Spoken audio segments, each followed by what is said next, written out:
স্বাগত গ্লোবাল টাইমে। বিশ্বের নানা প্রান্তের খবর নিয়ে আপনাদের সঙ্গে আছি আমি জান্নাতুল কলি। দেখছিলেন শিরোনামগুলো। এবার জেনজি বিক্ষোভ ছড়ালো ভারতে। আলাদা রাজ্যের দাবিতে দেশটির চীন সীমান্তবর্তী এলাকা লাদাখে বুধবার বিক্ষোভ ও সংঘর্ষের ঘটনা ঘটেছে। প্রাণ গেছে অন্তত 4 জনের, আহত পুলিশ সদস্য সহ আরও অন্তত 80 জন। বিজেপির দপ্তরে আগুনও দিয়েছে বিক্ষোভকারীরা। পরিস্থিতি নিয়ন্ত্রণে জারি করা হয়েছে কারফিউ। বিক্ষোভে বিরোধী দল কংগ্রেস উস্কানি দিচ্ছে বলে অভিযোগ করছে নরেন্দ্র মোদী সরকার। সংবিধানে ষষ্ঠ তফসিলের আওতাভুক্ত করে পূর্ণ রাজ্যের মর্যাদা দিতে হবে লাদাখকে, এমন দাবিতে লাদাখের লেতে বুধবার দিনভর চলে জেনজিদের বিক্ষোভ। ঘটে প্রাণহানির ঘটনাও। লাদাখকে পূর্ণ রাজ্যের মর্যাদা দেয়া, সরকারি চাকরিতে কোটা সংরক্ষণ চালু সহ 4 দফা দাবিতে গেল 10 সেপ্টেম্বর থেকে অনশন চালাচ্ছিলেন লাদাখের পরিবেশ আন্দোলনকারী ও শিক্ষাবিদ সোনম ওয়াংচুং এর নেতৃত্বে বেশ কয়েকজন।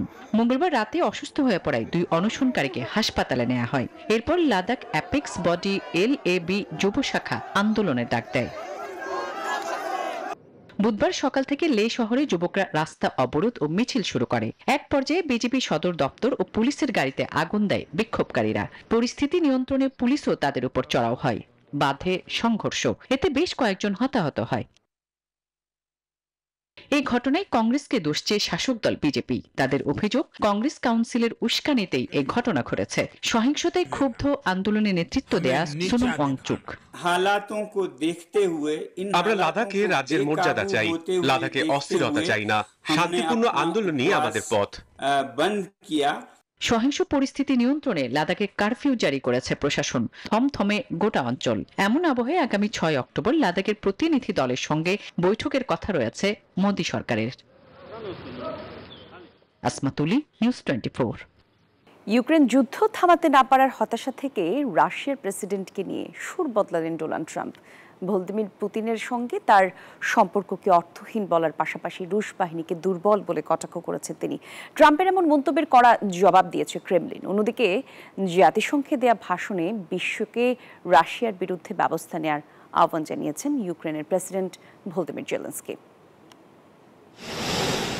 সব হিসাব নিকাশ উল্টে দিয়ে ইউক্রেন ইস্যুতে নিজের আগের অবস্থান থেকে 180 ডিগ্রি ঘুরে গেলেন ডোনাল্ড ট্রাম্প। বুধবার তিনি বলেন, ভ্লাদিমির পুতিনের সঙ্গে তার সুসম্পর্কের কোনো অর্থই ছিল না। একই সাথে রুশ বাহিনীকে কাগজে বাঘ আখ্যা দিয়ে ট্রাম্প বলেন, ইউরোপীয় ইউনিয়নের সহায়তায় ইউক্রেন এই যুদ্ধে জিততে এবং তার হারানো সব অঞ্চল ফিরে পেতে পারে। ট্রাম্পের এমন মন্তব্যে বসে নেই মস্কো। সঙ্গে সঙ্গেই পাল্টা জবাব দিয়েছে ক্রেমলিন। মুখপাত্র দিমিত্রি পেসকভ বলেছেন, রাশিয়া বাঘ নয়, ভাল্লুক, আর সেটি কাগজে নয়, সত্যিকারের ভাল্লুক। তার মতে রুশ বাহিনীর ধীর গতি দুর্বলতা নয়, বরং কৌশলগত পরিকল্পনার অংশ। রুশ প্রেসিডেন্ট বারবার বলেছেন যে আমরা ইউক্রেনে খুব সাবধানে অগ্রসর হচ্ছি যাতে ক্ষয়ক্ষতি কম হয়। এগুলো খুবই বিচক্ষণ পদক্ষেপ। তাড়াহুড়ো করে কোনো বিজয়কে নির্দিষ্ট ঘটনার সাথে মেলানোর চেষ্টার চেয়ে, সেই সাথে প্রাণহানি বাড়ানোর চেয়ে বেশি সময় নেওয়া ভালো। এর মধ্যেই বুধবার জাতিসংঘ সাধারণ অধিবেশনের সাইডলাইনে রুদ্ধদ্বার বৈঠকে বসেছেন মার্কিন পররাষ্ট্রমন্ত্রী মার্কো রুবিও এবং রুশ পররাষ্ট্রমন্ত্রী সের্গেই ল্যাভরভ। এদিকে বুধবার জাতিসংঘে দেয়া ভাষণে ইউক্রেনের প্রেসিডেন্ট ভলোদিমির জেলেনস্কি বিশ্বকে এক নতুন ও ধ্বংসাত্মক অস্ত্র প্রতিযোগিতার বিষয়ে সতর্ক করেছেন। তিনি বলেন, রাশিয়াকে এখনই না থামালে পরিস্থিতি আরও ভয়াবহ হবে। একই সঙ্গে মিত্রদের কাছে নিজেদের যুদ্ধ পরীক্ষিত অস্ত্র রপ্তানি শুরুর ঘোষণাও দেন জেলেনস্কি। Desk report, news 24। 8 অক্টোবর থেকে নতুন ডিজিটাল সীমান্ত নিয়ন্ত্রণ ব্যবস্থা এন্ট্রি এক্সিট সিস্টেম EES চালু করছে ইউরোপীয় ইউনিয়ন EU। আর এই পদ্ধতির আওতায় পড়বে ব্রিটেনও। মূলত ইউরোপীয় ইউনিয়নের বাইরে থেকে আসা ভ্রমণকারীদের শনাক্তে এই পদ্ধতি ব্যবহার হবে। EUর দাবি, এর প্রধান লক্ষ্য অপরাধ নিয়ন্ত্রণ এবং নিরাপত্তা জোরদার করা। বেশ কয়েক মাস ধরেই অবৈধ অভিবাসী ঠেকাতে কঠোর অভিবাসন নীতি অনুসরণ করছে যুক্তরাজ্য, ইতালি সহ ইউরোপের বেশ কয়েকটি দেশ।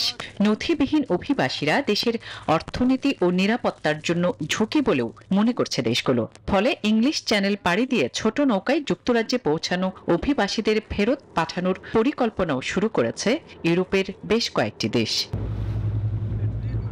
এমন আবহে ইউরোপ ভ্রমণে যুক্তরাজ্য সহ ইউরোপীয় ইউনিয়নভুক্ত নয় এমন দেশের নাগরিকদের জন্য বড় পরিবর্তন আসছে।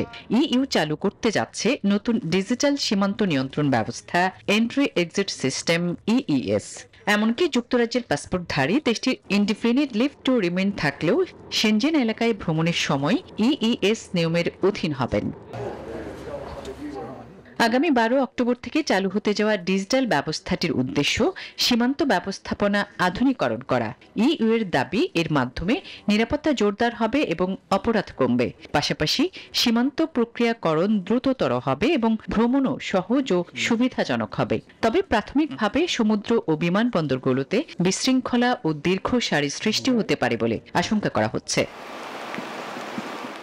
এন্ট্রি এক্সিট সিস্টেম ইইএস মূলত একটি ডিজিটাল পদ্ধতি যা ইউরোপীয় ইউনিয়নভুক্ত নয় এমন দেশগুলোর নাগরিকরা কখন সেনজেন এলাকায় প্রবেশ করছেন এবং কখন বের হচ্ছেন তা নথিভুক্ত করবে। প্রথমবার প্রবেশের সময় ভ্রমণকারীর আঙুলের ছাপ, মুখের ছবি এবং ভ্রমণ নথির তথ্য সংগ্রহ করা হবে। পরবর্তী 3 বছরে পুনঃপ্রবেশে শুধু সংরক্ষিত বায়োমেট্রিক তথ্য যাচাই করা হবে। আসমাতুলি, নিউজ 24। যুক্তরাষ্ট্রের নতুন বাড়ি বিক্রির হার গত 3 বছরের মধ্যে সর্বোচ্চ পর্যায়ে পৌঁছেছে। নির্মাতাদের আকর্ষণীয় ছাড় এবং বন্ধকি ঋণের সুদ হার কমে যাওয়ায় বাড়ি কিনতে আগ্রহী হচ্ছেন ক্রেতারা। সরকারি তথ্য অনুযায়ী গত আগস্টে নতুন বাড়ি বিক্রি 20% বেশি বেড়ে প্রায় 8 লাখে দাঁড়িয়েছে, যা 2022 সালের পর সর্বোচ্চ। নির্মাতারা অবিকৃত বাড়ির চাপ কমাতে দাম কমানো সহ বিভিন্ন সুবিধা দেওয়ায় বিক্রি বাড়ছে। আর বিশ্লেষকরা বলছেন এই বৃদ্ধির বাজারের আসল চিত্র তুলে ধরে না। আবাসন বাজারের একটি বড় অংশ এখনো স্থবির হয়ে আছে।